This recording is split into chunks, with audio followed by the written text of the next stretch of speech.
Hello, little dreamers. I'm Luna. Welcome to Luna Bedtime Story. If you'd like a new bedtime story waiting for you every week, don't forget to subscribe and join our cozy little family. Now, get comfortable. Snuggle into your favorite blanket. Let your shoulders relax. Close your eyes. Let's begin our story. Part 3, 7 Secrets Never Told. The man rescued beneath the boathouse claims Gabriel Frost died years ago, that Sebastian paid him to impersonate Gabriel, and that Leo is the secret son of Sebastian and Alice. As Mara searches the burned tower for the living figure she saw in the window, the investigation turns inward. Someone has entered Ravenscourt. Someone is rewriting the manuscript, and one of the detectives has been part of the story from the beginning. Chapter 19, The Light in the Tower. Mara reached the tower study before the armed officers. Cross was close behind her, one hand pressed against his injured shoulder.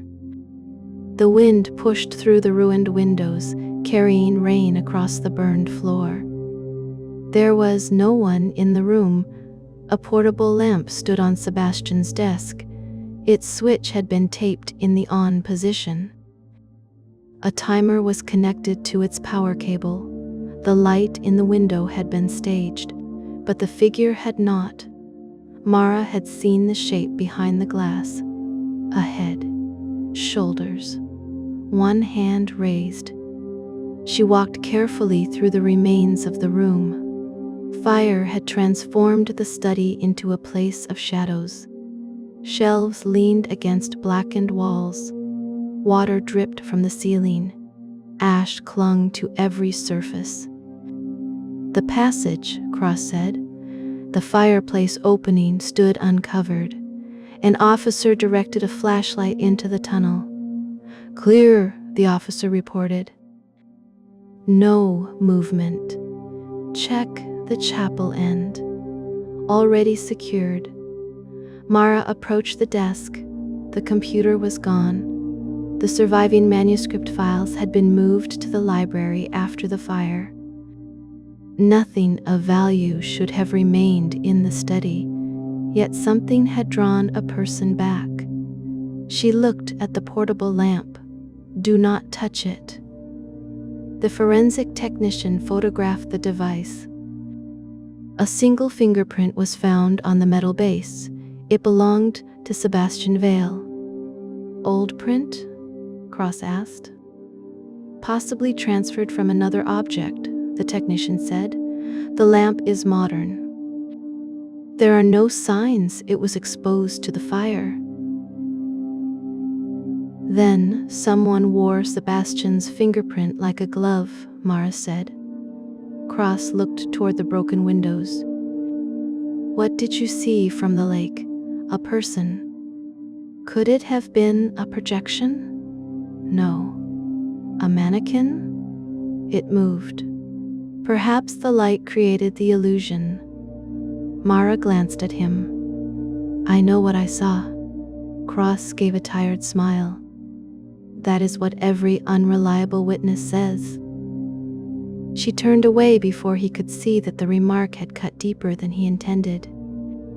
For 24 years, Mara had known what she heard beneath the ice at Greywater. Scratching. Her father told her it was a branch. She accepted the explanation because she wanted it to be true. Now, she had to consider that Alice Frost might have been alive beneath the surface while Mara stood only meters away, and that her father had carried a child from the lake. A child who was not Leo. Cross moved toward the center of the room. "Why put a figure in the tower?" "To bring us up here. What are we supposed to find?" Mara examined the floor. Water from the fire hoses had gathered in shallow depressions. Near the desk, one area remained dry, a rectangular patch. "Move the desk." Officers documented it before lifting the burned furniture aside. Beneath it was an iron plate set into the floor. A keyhole sat at its center. The brass key, marked BEGIN, remained in evidence. Mara had it brought from the library. It fit. The plate opened to reveal a narrow compartment containing a black notebook. The cover bore no title. On the first page, Sebastian had written, "Chief Inspector Venn. If you found the second child, then the new chapters have begun. Everything before this page was written by me. Everything after it may have been written by my murderer. Do not ask which voice is mine. Ask which voice needs you to believe I am guilty." Mara turned the page. A list of 7 names followed. Alice Frost, Peter Holloway, Samuel Reed, Gabriel Frost, Daniel Mercer, Sebastian Vale, Mara Venn. Her father's name was Daniel Mercer. Mara felt cross reading beside her. "What is this?" he asked. 7 victims. You are on the list. So is Sebastian. Then perhaps it is not a list of victims. Beneath the names Sebastian had written, 1 drowned, 1 was poisoned, 1 was murdered twice, 1 stole a child, 1 wrote the truth, 1 will decide whether the truth survives. Mara turned another page. The remainder of the notebook appeared blank. Cross held it toward the portable lamp. There are impressions. Someone had removed written pages. Forensics applied oblique light, then photographed the pressure marks. The missing text had left faint grooves. The recovery process would take hours. Mara returned to the first page. Sebastian says everything before this was his. So the emails and new chapter are the murderer's work. Perhaps you don't believe him? I believe this notebook was placed here after the fire. Cross studied the warped floor. There is ash beneath it, but none on the notebook. You think the killer planted it tonight? Yes. With Sebastian's fingerprint on the lamp, to make us believe he prepared this.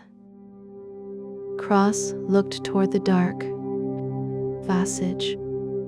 Then the killer wants you to distrust the new chapters, or wants me to distrust this warning. Which side are you choosing? Neither. You must choose eventually. That is what they want. A phone rang somewhere. In the study. The sound came from beneath the burned shelves. Officers removed the debris and found an old black telephone. Its cable had been cut. It should not have been capable of receiving a call. Still, it rang. Mara lifted the receiver. A woman whispered, "Is Gabriel alive? Who is this? No names. Where are you?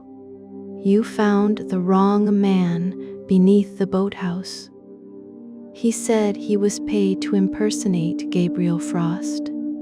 He was. Then where is the real Gabriel? A breath shuddered through the line. Inside Sebastian's final chapter. Who are you? You met me at Greywater. I was there for 5 minutes. You were there long enough. What did my father carry from the lake? The woman began to cry. My daughter. The line went dead. Cross stared at the severed telephone cable. How? Mara opened the base of the telephone. A small mobile receiver had been installed inside. The call had been real. She looked at the list in Sebastian's notebook. 7 names.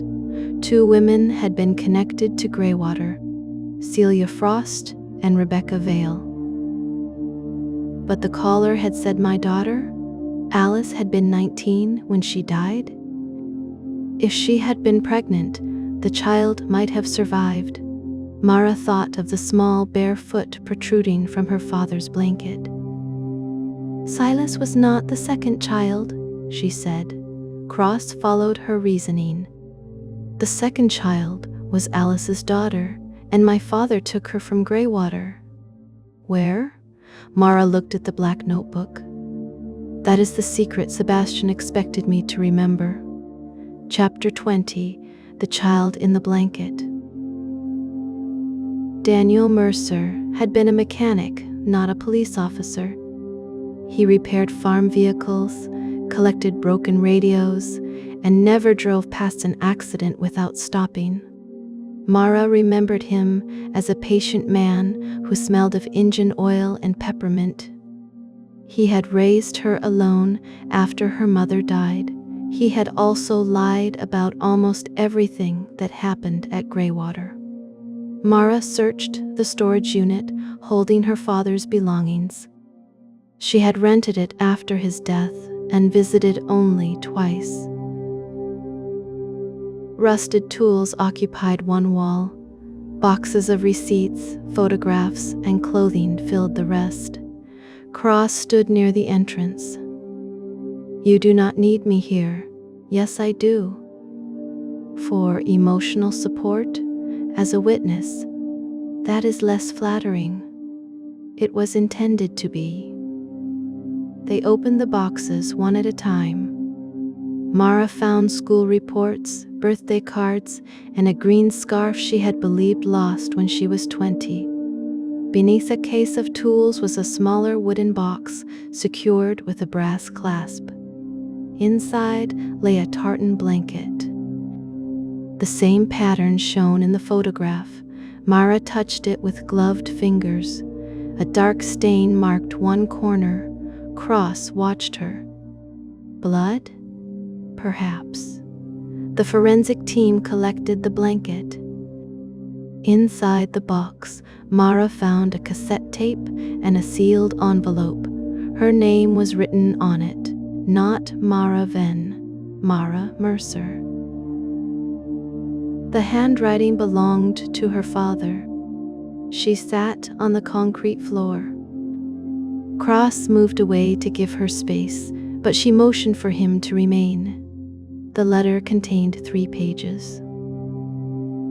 Mara, if anyone ever asks you about Greywater Hall, tell them we never stopped there. I know you heard something beneath the lake. I know you saw me carrying the blanket. I should have told you the truth, but the truth would have placed you in danger. There were 2 children at Greywater that night. The older child was a boy named Silas. The younger was a newborn girl. Alice Frost gave birth in a room above the boathouse 3 hours before she died. Mara stopped reading. Cross crouched beside her. You all right? No, she continued. Alice had concealed the pregnancy. Gabriel Frost believed the child had been born dead. Alice intended to leave that night with both children. She asked me to drive them. I was late. When I reached the estate, Alice was beneath the ice. Sebastian Vale came from the lake carrying the infant.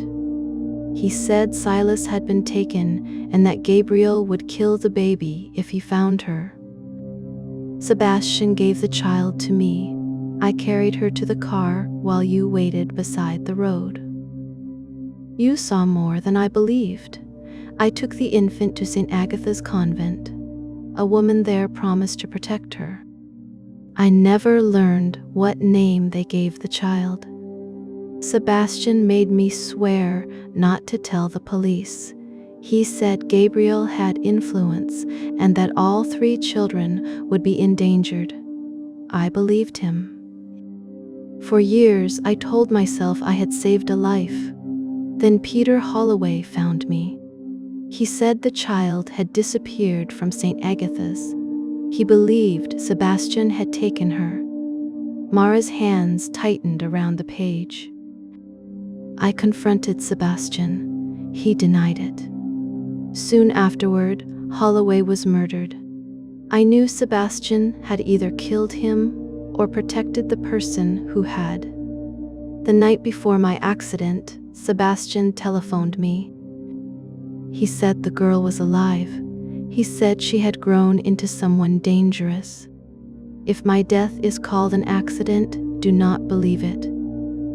Trust no one who tells you that Sebastian Vale planned everything. He did not plan the girl. The final line had been written heavily enough to tear the paper. Her name is Orla. Mara lowered the letter. Her father had died when a hydraulic jack failed beneath a van he was repairing. The coroner ruled it an accident. No criminal investigation had been opened. Cross took out his phone. I'll have the old case retrieved. Do not use the network. Why?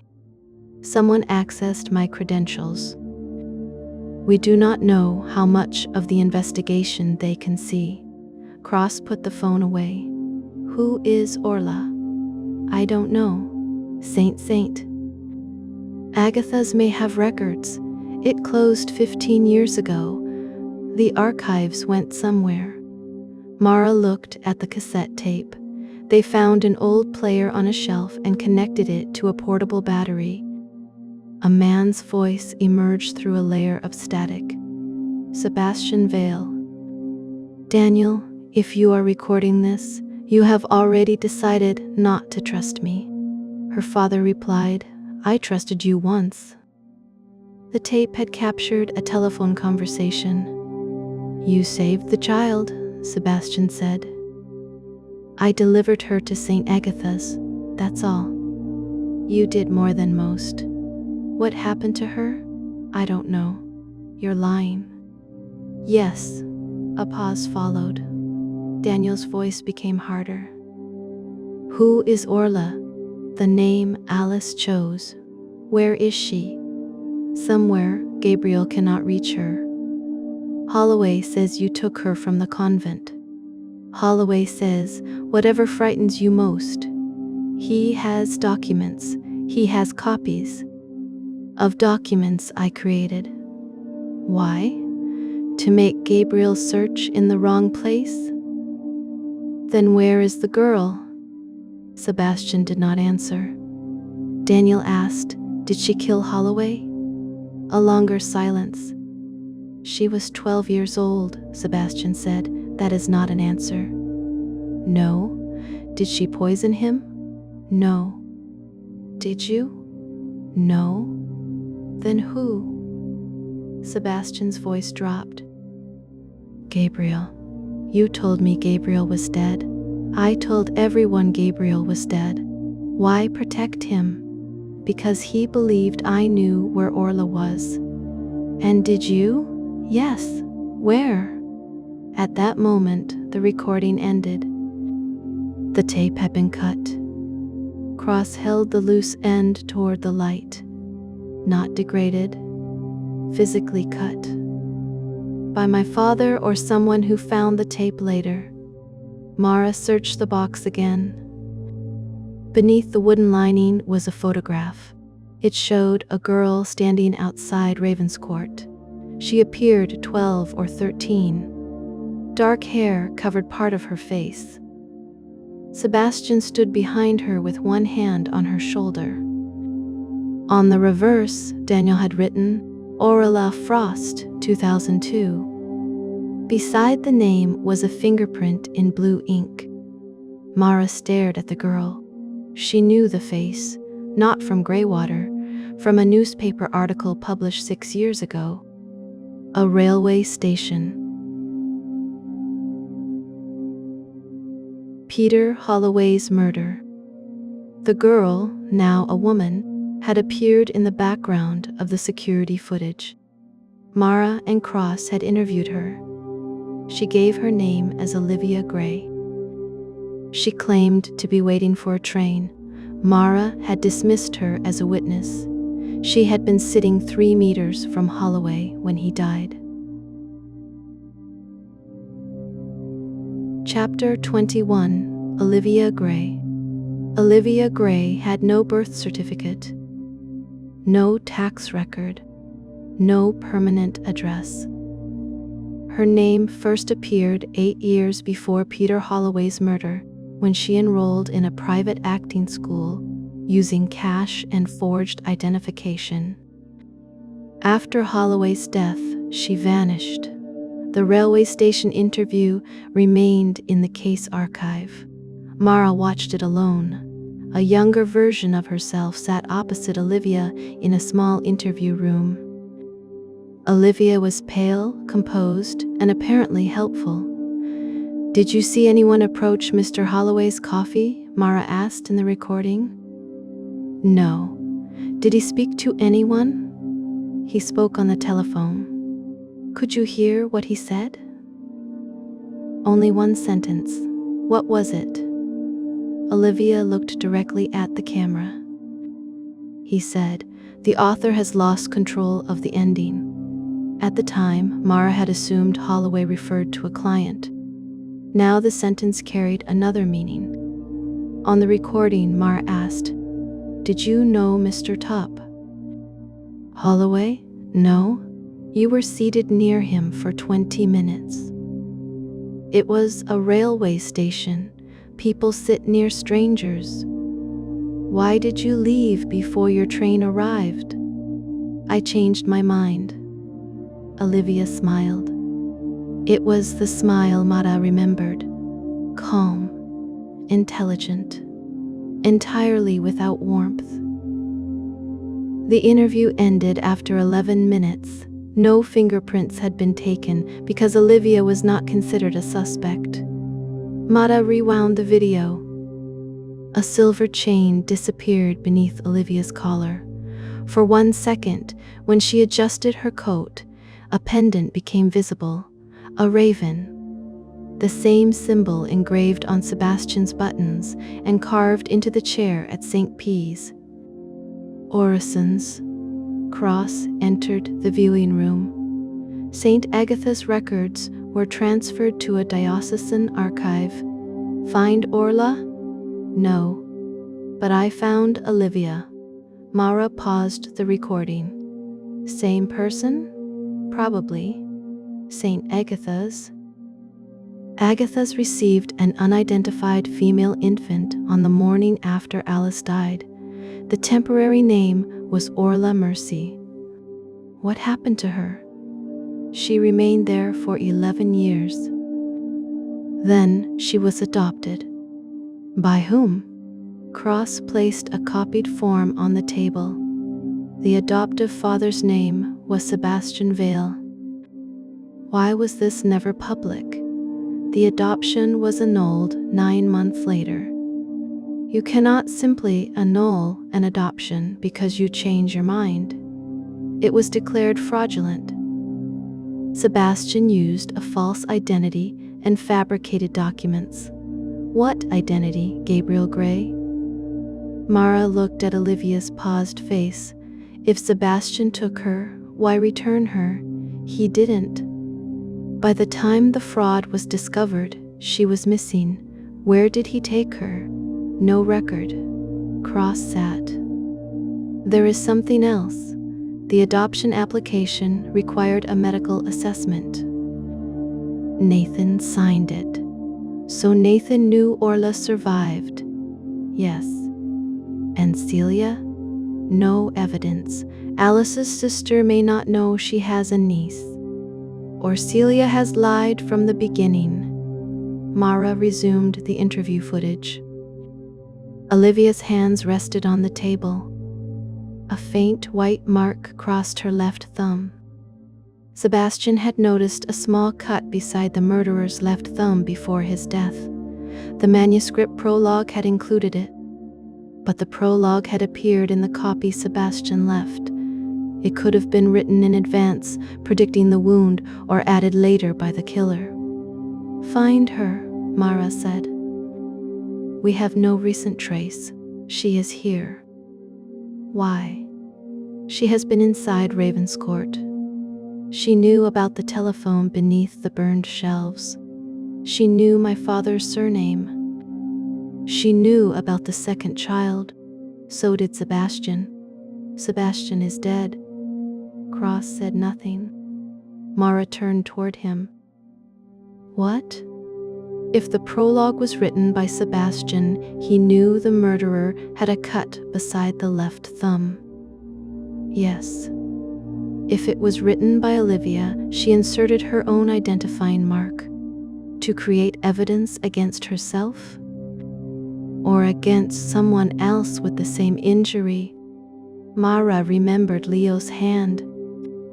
He had no cut. Nathan's hands had been examined. Julian had abrasions from the chapel attack. Celia had a bandage across her left palm after the broken library glass. Rebecca had cut herself with the knife near the lake.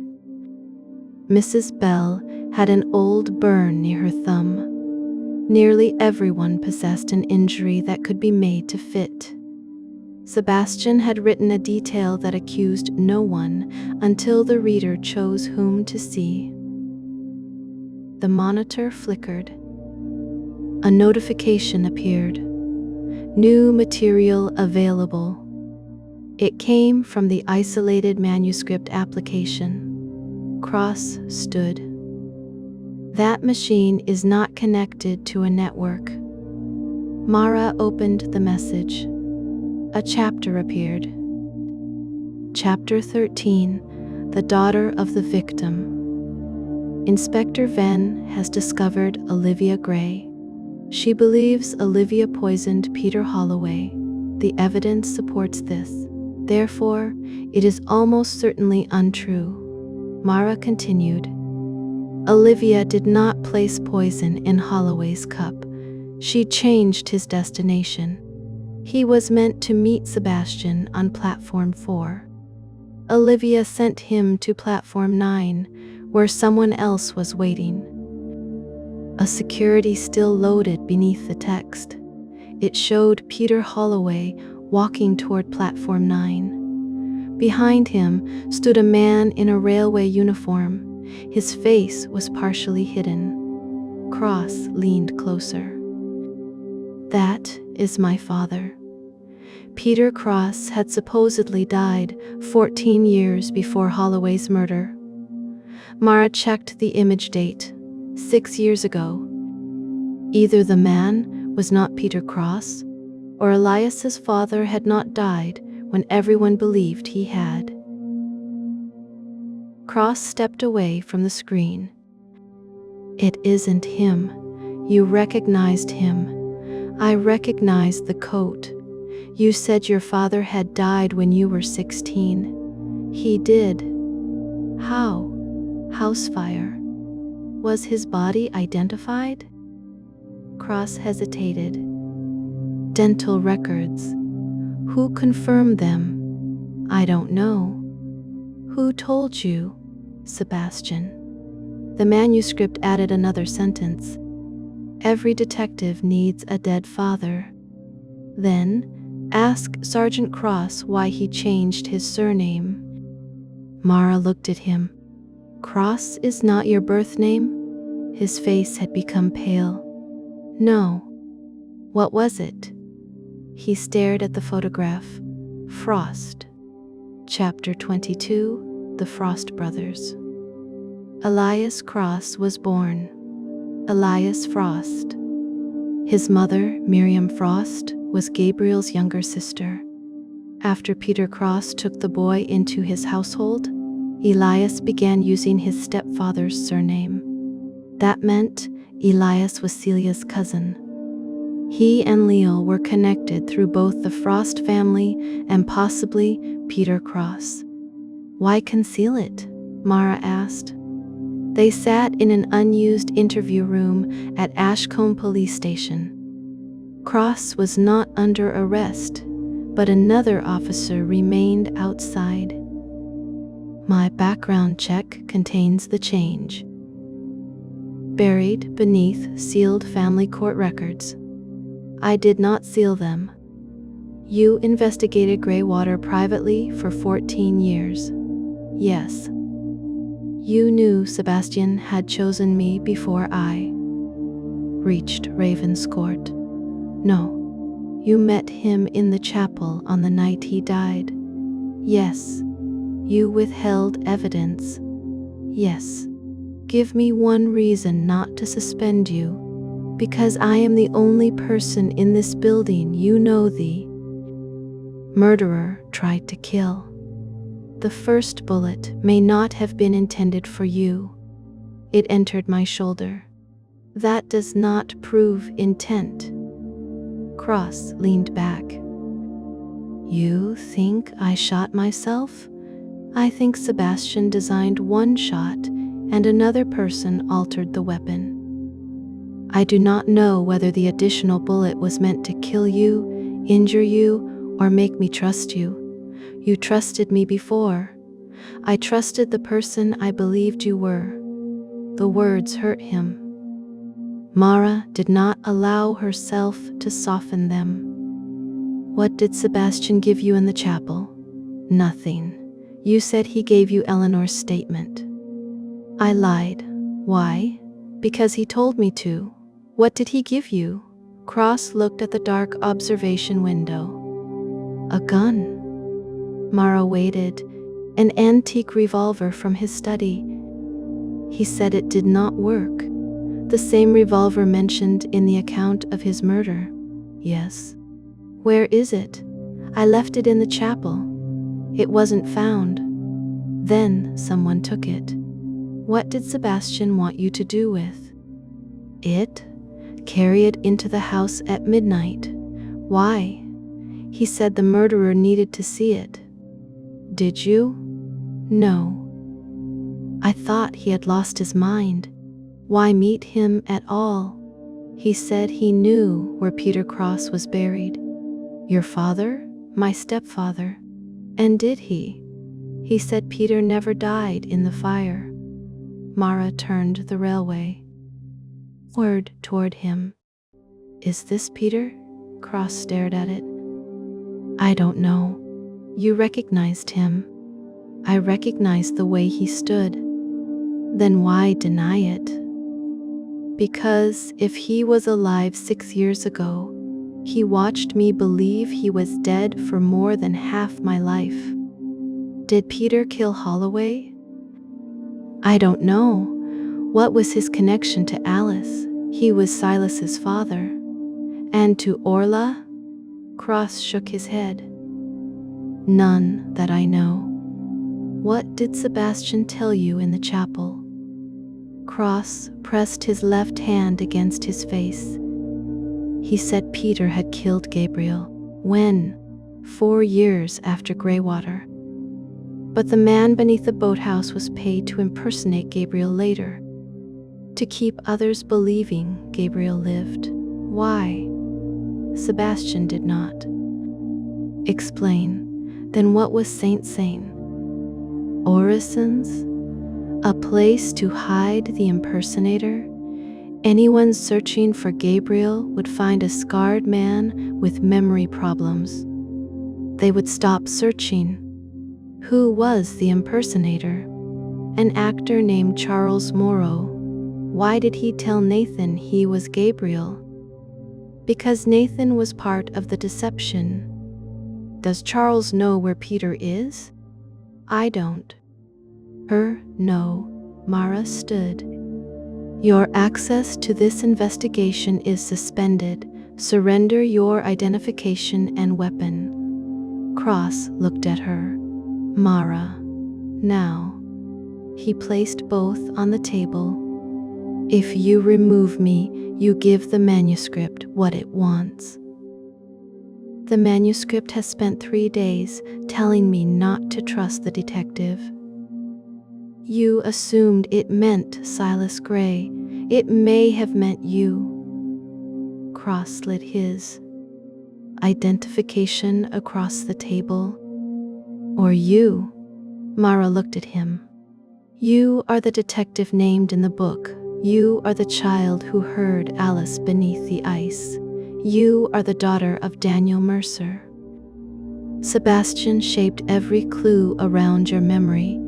I am aware. Then consider why he needed you specifically, to expose his murderer. That is what he told you. What do you think he wanted? Cross's voice became quiet. He wanted you to finish what he started. Before Mara could answer, an alarm sounded in the corridor. A detention cell door had opened without authorization. Mrs. Bell was missing. The security officer assigned to her lay unconscious beside the control panel. In Mrs. Bell's empty cell, 7 words had been written across the wall. The housekeeper has gone to kill the author. Chapter 23. The Author Who Wasn't Dead. Mrs. Bell left the station in a police uniform. Traffic cameras recorded her entering a gray van driven by a woman. The driver's face remained hidden behind the sun visor. The van traveled north. Its registration belonged to St. Orison's Sanatorium. Mara notified road units, then went to the clinic where Charles Morrow remained under guard. His room was empty. A nurse lay unconscious in the bathroom. On the pillow was the severed finger bearing Gabriel Frost's ring. The same finger found at Ravenscourt had been removed from evidence storage 20 minutes before Charles disappeared. A police employee had signed it out using Mara's credentials. The killer was not merely inside the investigation. The killer was moving through it as Mara. She checked every system access against her personal timeline. 6 unauthorized actions had been performed under her account. Leo's transfer, the removal of Gabriel's finger, entry into the Greywater archive, a search of Daniel Mercer's death, the location of Charles Morrow's clinic room, the release of Mrs. Bell's custody records. Each action occurred while Mara was reading the manuscript. Someone had installed a keylogger, not on the police network. On the first tablet, Sebastian's manuscript had harvested her credentials before the device was destroyed. Sebastian built it? The cybercrime officer asked. Either Sebastian or whoever modified the manuscript. Why imitate you? To turn my authority into part of the murder weapon. A road unit found the gray van abandoned near the coast. Blood covered the driver's seat. It belonged to Charles Morrow. Mrs. Bell's blood was found on the rear doors. A trail led toward Greywater Hall. The estate had remained empty since Gabriel's disappearance. Its roof had partially collapsed. Saplings grew through the courtyard stones. Mara entered at dusk with armed officers. The main hall contained footprints from at least 4 people. One set belonged to Mrs. Bell. One matched Charles. The remaining tracks were smaller, a woman's. The trail continued through the rear doors and down toward the lake. The ice was gone. Dark water moved beneath the wind. Reeds covered the shoreline where Alice's body had been recovered. Mrs. Bell stood on the ruined boathouse platform. She held Sebastian's antique revolver. Celia knelt in front of her. "Put it down," Mara called. "Mrs. Body." Bell turned the gun toward her. "You should not have come. The revolver does not fire." That is what Sebastian said. Mara stopped several meters away. "Where is Charles? Dead. Did you kill him?" "No." "Who did?" Celia answered through tears. Olivia. Where is she? Mrs. Bell pressed the revolver against Celia's head. Do not say another word. You helped Olivia escape from the station, Mara said. I did what Sebastian asked. Sebastian did not ask you to kill Celia. You do not know what he asked. Then tell me, Mrs. Tradd. Bell looked toward the lake. He said the final manuscript required 7 confessions. Whose confession are you trying to obtain? Celia's. Celia shook her head. I have told you everything. No, Mrs. Bell said. You told the police what Sebastian taught you to remember. What did Celia do? Mara asked. She gave Alice to Gabriel. Celia began to sob. Mrs. Bell continued. Alice wanted to leave Greywater with Silas.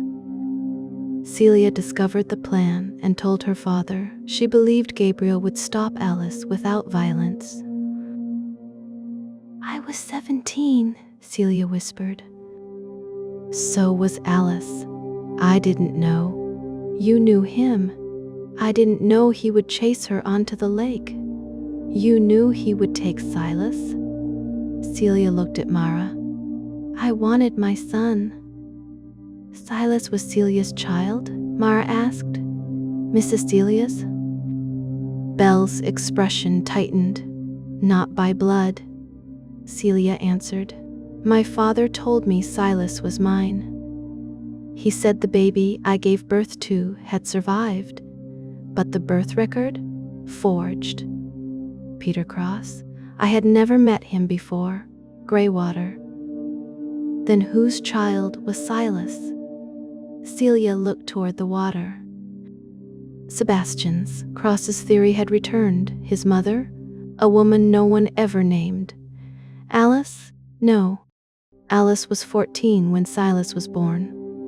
Then who? Mrs. Bell cocked the revolver. The mechanism clicked. Celia shut her eyes. Mara took one slow step forward. That gun will explode in your hand if you fire it. Mrs. Bell glanced at her. Sebastian disabled the cylinder 60 years after it was manufactured. He knew Cross would carry it into Ravenscourt. He knew the murderer would recognize it as harmless. Mrs. Bell's grip weakened. Why did he give it to Elias? To test who knew it could not fire. Celia opened her eyes. Mara watched her. When Sebastian threatened the murderer with the revolver, they said nothing. Their silence exposed them. Celia stared at her. Mara continued. The killer had seen the gun before. The killer knew it did not work. Mrs. Bell did not know. Leo did because Sebastian told him. Cross did because Sebastian told him. Nathan may have known from visiting the study. Rebecca lived at Ravenscourt. Julian grew up with it. And me? Celia asked. You knew? No. You published Sebastian's first novel. The revolver appears in it. That proves nothing. In the original edition, the detective fires it. Mrs. Theria. Bell looked at Celia. Mara said, but in Sebastian's handwritten draft, the revolver misfires because a tooth is missing from the cylinder. Celia's face became still. That draft was never published, Mara continued. Only Sebastian and the person who typed his original manuscript knew the revolver was defective. I was his publisher. You were his typist. Wind moved across the lake.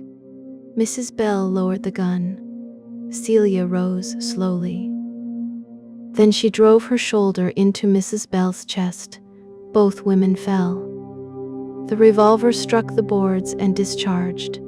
The shot echoed across Greywater. Mrs. Bell collapsed. Blood spread beneath her coat. The antique weapon had fired. Celia stared at it in horror. From the trees, a woman began laughing. Olivia Gray stepped onto the shore. She held Leo Hart at gunpoint.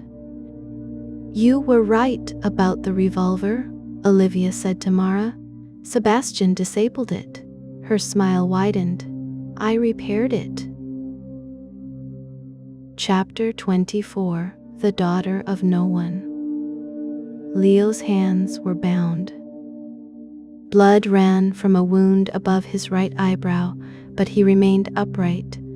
Olivia stood behind him, the muzzle of her pistol pressed against the base of his skull. She looked almost unchanged from the railway interview 6 years earlier. Older, sharper, but carrying the same cold stillness. Mara kept her hands visible. "Let him go. Sebastian wrote that you would say that." Sebastian wrote many obvious things. He understood. Obvious things are dismissed because detectives want clever answers. "Did you kill him?" Olivia tilted her head. "We are not at that chapter. Mrs. Bell needs medical attention. She will live." Mara glanced down. The bullet had entered Mrs. Bell's side. She was conscious, one hand pressed to the wound. Celia had moved several feet away. "You killed Charles Morrow," Mara said. "He had already spent 18 years being dead." "I merely corrected the paperwork. Why remove his finger?" "To prove Gabriel existed. He said he was not Gabriel." "Which proved Gabriel did not. Where is the real Gabriel?" Olivia's gaze moved to the lake. "Everywhere. Who killed him?" "Peter Cross." "When?" "The night Alice died." That contradicted every account. "Gabriel chased Alice onto the ice," Mara said. "Yes. Peter was also there? He arrived with your father." Mara thought of Daniel's letter. He had claimed he came alone after Alice entered the lake. "My father lied. Everyone lied. What happened?"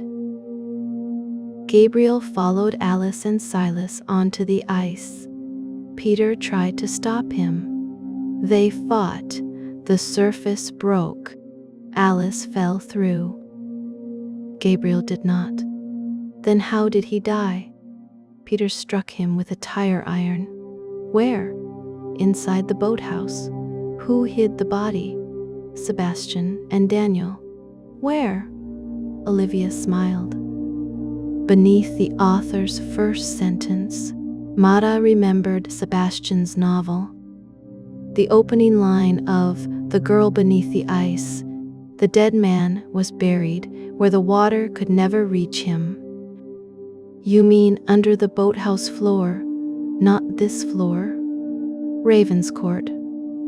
Olivia said nothing. The boathouse at Ravenscourt was built after Sebastian's first novel succeeded. He used the money to move Gabriel's body. "Nearly." "Then where?"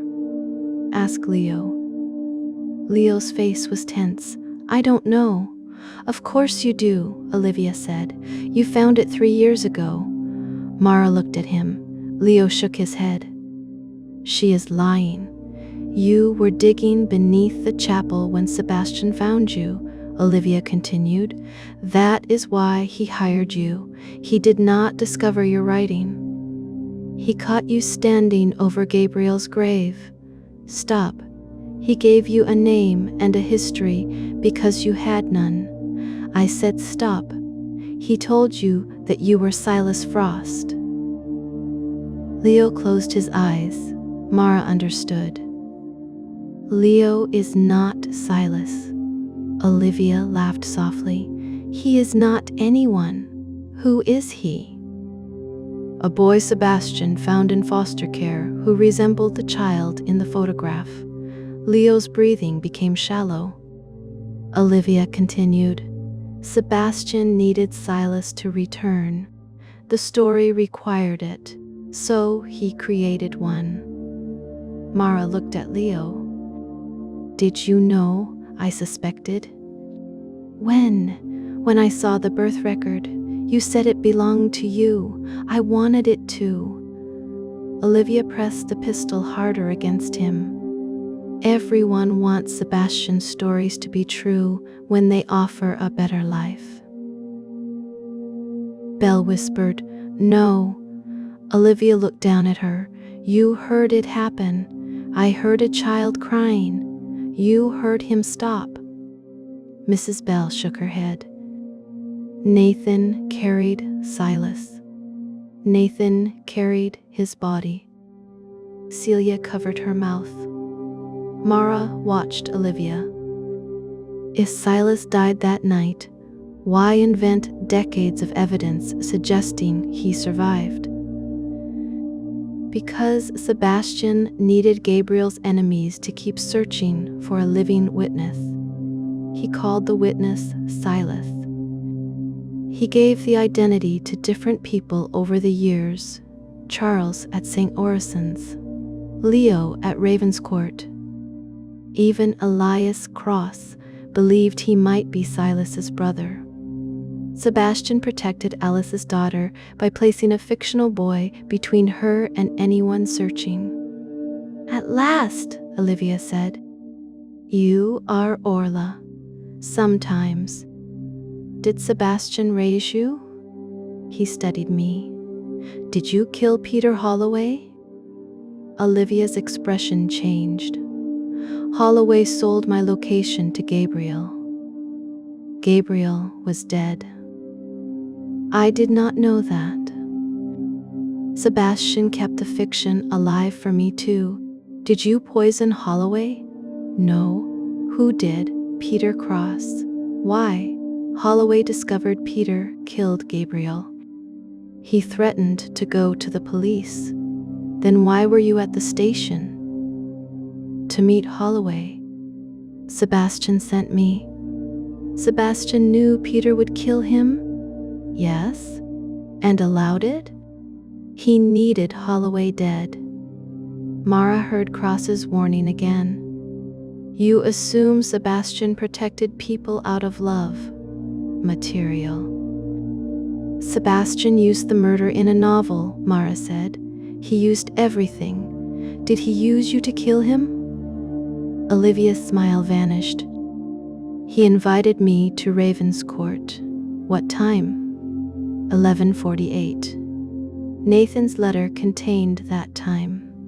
Nathan's letter was a copy of mine. So you arrived 4 minutes early. Yes. Mara felt the case drawing. Inward. The cut beside Olivia's thumb, the cedarwood scent, the mud on her shoe, knowledge of the revolver. She matched the murderer in Sebastian's prologue.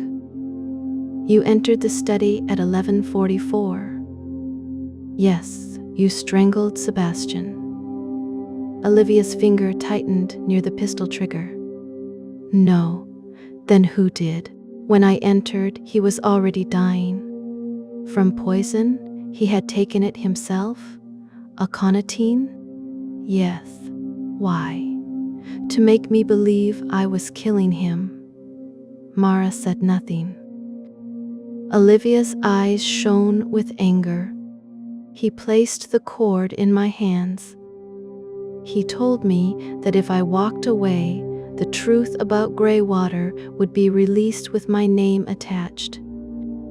He said, Celia, Leo, Elias, and you would all learn what I had done. What had you done? Olivia looked toward the water. I killed Daniel Mercer. The wind seemed to fall silent. Mara saw her father beneath the van again, metal crushing his chest, oil spreading across the garage floor. Why? He was going to tell you about me. He wanted to protect you. No? He wanted forgiveness. You made his death look accidental?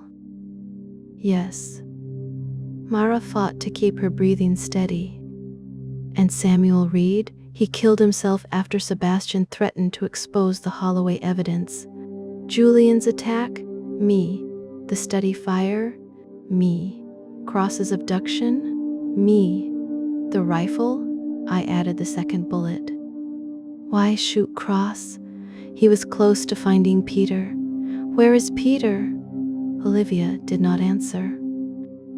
Mara took one step closer.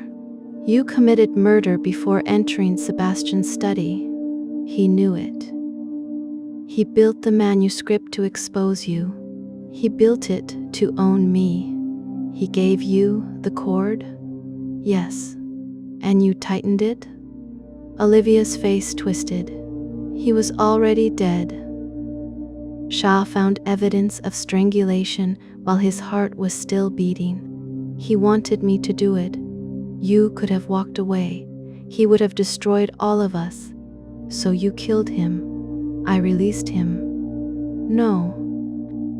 You obeyed him. The word struck harder than accusation. Olivia's composure cracked. Leo moved. He dropped suddenly and drove his shoulder backward into her stomach. The pistol discharged into the air. Mara lunged. Olivia struck Leo across the head and ran toward the boathouse. Celia pulled Mrs. Bell clear. Mara followed Olivia onto the platform. The old boards shook above the dark water. Olivia stopped at the far edge. There is no ending in which you arrest me, she said. Sebastian wrote one. Sebastian is dead. That has not stopped him yet. Olivia raised the pistol. Mara aimed at her. Put it down. You heard Alice beneath the ice? Yes. You walked away. I was 17. So was she. Mara felt the old guilt open inside her. Olivia saw it. He chose you because you are like him, she said.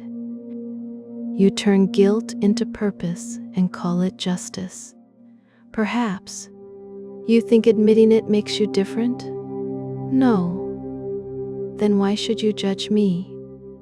Because your pain explains what you did. It does not erase what you did. Olivia's eyes filled with tears. Behind Mara, medics approached Mrs. Bell. Leo lay on the shore, conscious but bleeding. Celia watched from the reeds. Olivia lowered the pistol slightly. Then a gunshot came from the trees. The bullet struck Olivia in the chest. She fell backward into the lake. Mara turned toward the sound. A man stood among the trees in an old railway uniform. Gray hair, narrow face. The posture from the station photograph. Peter Cross. He lowered the rifle. Do not follow me, he called. Then he disappeared into the ruins of Greywater Hall. Mara holstered her weapon and jumped into the lake. The cold seized her lungs. Olivia had vanished beneath the surface. Mara dove. Darkness surrounded her. Weeds brushed her face. Her hands found cloth, then an arm. She pulled. Olivia fought weakly, perhaps from panic, perhaps from the instinct to die. Mara dragged her upward. They broke the surface together. Olivia coughed and clutched Mara's coat. As officers pulled them onto the shore, she whispered into Mara's ear, Peter did not shoot me. Mara looked at the blood spreading across Olivia's chest. I saw him. You saw his coat. The same mistake. Again. Sebastian at Greywater, Leo in the courtyard, Peter at the station, the killer in the trees. Always the coat. Olivia's eyes began to close. There were 2 rifles, she whispered. Across the lake, Ravenscourt stood beyond the distant woods.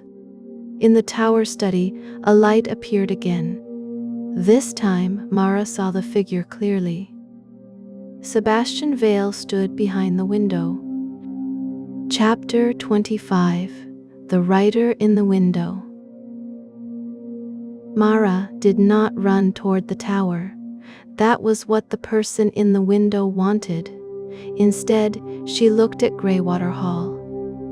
Peter Cross had disappeared through the western ruins. Officers were already surrounding the building. The figure in Ravenscourt was too far away to be Sebastian. A projection, a photograph, a person dressed to resemble him. The image raised one hand, then disappeared. Mara turned to Olivia. Paramedics cut open her coat. The bullet had struck below the collarbone. She was losing blood, but the wound was survivable if no major vessel had been damaged. "Who fired the second rifle?" Mara asked. Olivia's lips moved. "Peter. You said Peter did not shoot you." The man in the railway coat was not Peter. Then who was it? The second rifle was Peter. Mara understood. A remotely triggered weapon. Another trap prepared in advance. Where? Olivia tried to point toward the roof of Greywater Hall. A shot cracked through the evening. Mara pushed the paramedic down. The bullet struck the ground beside them. Officers returned fire toward an upper window. Another shot came from a different angle. Automated weapons had been positioned around the ruins. "Get everyone behind cover." Mara dragged Olivia toward the stone wall beside the boathouse. Leo crawled behind an overturned rowboat. The rifles fired in sequence, not at random. Each shot drove the group toward Greywater Hall's eastern entrance, a funnel. Someone wanted them inside. Mara saw Celia moving with Mrs. Bell toward the ruins. Stop. Too late. The eastern doors slammed shut behind them. Leo reached Mara. "Sebastian designed this." "No, Sebastian designed one rifle at Ravenscourt." "How do you know?" "Because Olivia added the bullet that hit Cross." "Someone else built these." "Peter? Perhaps." Another shot struck the boathouse. Mara checked the timing. 5 seconds between shots. The weapons were not tracking targets. They fired at fixed positions. She waited, counted, then ran between the predetermined lines. Leo followed. They reached the side wall of Greywater Hall. An open cellar window lay ahead. Mara entered first. The basement smelled of standing water and rot. A trail of electric cables ran along the floor.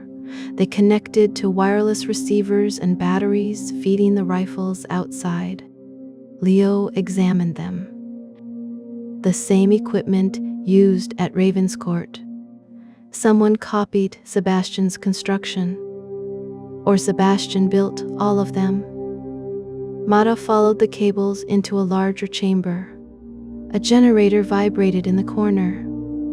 On a table rested a laptop. The screen displayed live camera feeds from Greywater and Ravenscourt. One feed showed Olivia being loaded into an ambulance. Another showed Cross leaving Ashcombe Police Station in a civilian car despite his suspension. A third showed the tower study. No one stood inside it. The Sebastian image had been projected onto smoke drifting through the room. "Who controls this?" Leo asked. A video file began playing. Sebastian appeared on the screen. He sat at his desk before the fire. "If you are watching this," he said, "Orla has confessed to Daniel Mercer's murder." Mara looked toward the camera mounted in the basement ceiling. Sebastian could not know Olivia had confessed unless he had predicted it. or unless someone was monitoring them and selected the appropriate recording. "Do not listen," Mara said. Leo did not move. Sebastian continued. "She will tell you, I forced her to kill me. This is partly true." Mara approached the laptop. "Where is the signal coming from?" Leo checked the cables. "Local network. The controlling device is somewhere in the house." "I placed the cord in Orla's hands," Sebastian said.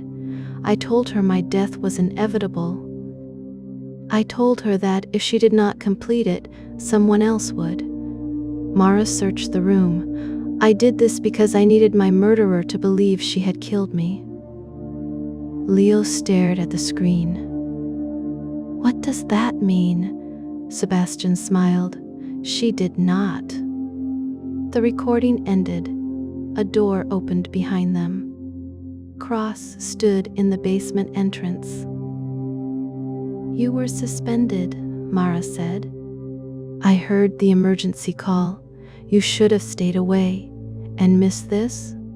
Leo pointed toward the screen. "Sebastian says Olivia did not kill him." Cross looked at Mara. "Then who did?"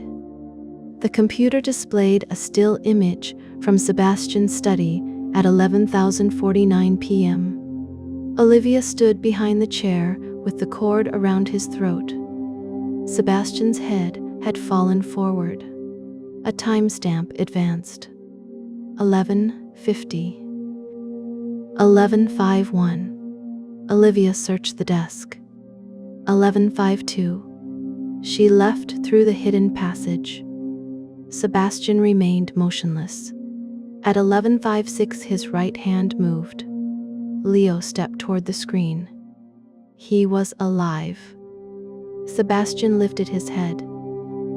He removed something from beneath his tongue. Then he stood. The dead novelist walked out of the camera frame. Cross whispered, "He faked his death." "No," Mara said, "the body in the study was his." Doctor. Shah confirmed it. "Then what are we watching?" The video continued. At 11:58, a second figure entered the study. The person wore a hood. Sebastian returned to the chair and sat. The figure stood behind him. A thin wire appeared in their hands. The recording froze before the face became visible. A message covered the screen. "2C. The murderer confess. The seventh secret." Below it was an empty text box. Leo looked at Mara. "What is the seventh secret?" She remembered the list. Alice drowned. Holloway was poisoned.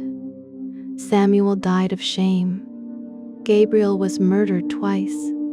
Daniel stole a child. Sebastian wrote the truth. Mara would decide whether the truth survived. The seventh secret belonged to her. "This is not asking for a password," she said. "It is asking me to confess." "Confess what?" Mara looked at the camera. 24 years earlier, she had heard scraping beneath the ice. Her father told her it was a branch. But that was not the whole memory. Mara had walked onto the lake. She had knelt and pressed her ear against the surface. From beneath the ice, Alice had spoken. One word. A name. Mara had never told anyone because she had convinced herself it was impossible. She approached the keyboard. Cross caught her wrist. "You do not know who is receiving this." "Yes, I do." "Who?" "The person who was beneath the ice." "Alice died. Eventually." Mara typed the name she had heard Alice whisper. Sebastian. The screen unlocked. The frozen video resumed. The hooded figure leaned into view. Mara saw the face. Cross swore. Leo stepped backward. The person behind Sebastian was Alice Frost, older, alive. She tightened the wire around the novelist's throat. The video ended. A woman's voice came through the basement speakers. "Now you remember me." Mara looked toward the dark staircase. "Alice?" Footsteps moved across the floor above. "I waited beneath the ice for 23 hours, the woman said. "Sebastian heard me." Mara drew her weapon. "He found me before the police arrived." "What happened?" "He pulled me out." "Then whose body was recovered from the lake?" A soft laugh filled the basement. "The first substitute in Sebastian's longest story. Who was she?" "You call her Olivia." Mara looked toward the ambulance camera. Olivia Frost was not Alice's daughter. She was the unidentified body recovered from Greywater 24 years ago, an identity placed on a dead girl, a death certificate assigned to a living woman, a story built to conceal both. Mara moved toward the stairs. "Where are Celia and Mrs. Bell?" "With me." "Do not hurt them. That depends on which ending you choose." "What do you want?" "The final manuscript. It is incomplete." "No," Alice said. "Sebastian finished it before I killed him." "Where is it?" "You have been reading it." The lights went out. In the darkness, Alice whispered through the speakers. "But the murderer wrote the ending." End of part 3.